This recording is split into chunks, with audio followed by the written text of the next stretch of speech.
बागेश्वर धाम सरकार ने दिव्य दरबार में दिखाया अनोखा चमत्कार। भक्त की पर्ची में जो लिखा था उसे सुन सब हो गए हैरान। बागेश्वर धाम सरकार बागेश्वर धाम सरकार ने टीकमगढ़ में कथा के दौरान दिव्य दरबार लगाया था।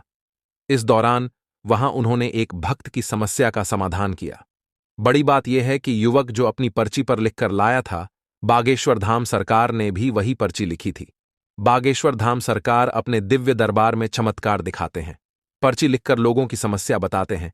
टीकमगढ़ में आयोजित रामकथा में बागेश्वर धाम सरकार ने दिव्य दरबार लगाया था।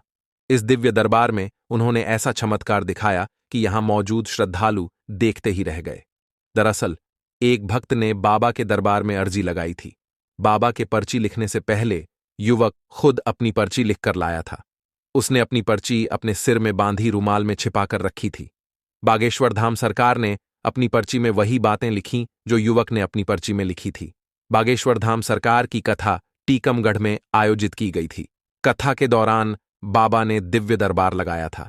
इस दिव्य दरबार में हरियाणा का एक युवक शामिल हुआ। उनसे बताया कि वह पलवल का रहने वाला है। युवक अपनी पर्ची में अपनी समस्याएं लिखकर लाया था। बाबा ने उसकी समस्या सुनने से पहले ही अपनी पर्ची लिख दी थी। युवक ने बागेश्वर धाम सरकार से कहा कि मैं अनुसूचित जाति का हूं। युवक की बात सुनकर बागेश्वर धाम सरकार ने कहा कि मैं साफ कर देता हूं कि मैं जातिवाद पर भरोसा नहीं करता हूं।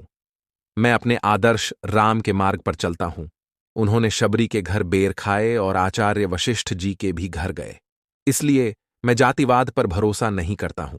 बागेश्वर धाम में अभी जो सामूहिक विवाह सम्मेलन हुआ है, उसके सबसे ज्यादा कन्याएं अनुसूचित जाति, अनुसूचित जनजाति और पिछड़ा वर्ग की थी। सामान्य वर्ग की केवल 2 कन्याएं थीं।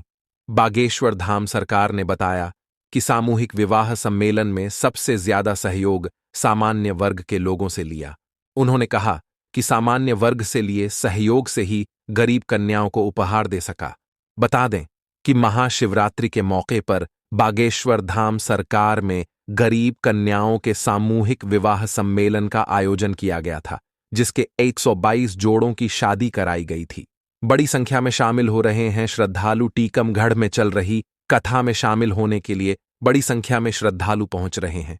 जानकारी के अनुसार यहां 30,000 लोगों के बैठने के लिए पंडाल लगाए गए हैं, लेकिन भक्तों की संख्या लाखों में पहुंच रही है। बागेश्वर धाम सरकार ने यहां दिव्य दरबार का भी आयोजन किया था। इस आयोजन में बड़ी संख्या में लोग शामिल हुए थे। बाबा ने लोगों के मन की बात पढ़ते हुए पर्चा लिखा और समस्या का समाधान बताया।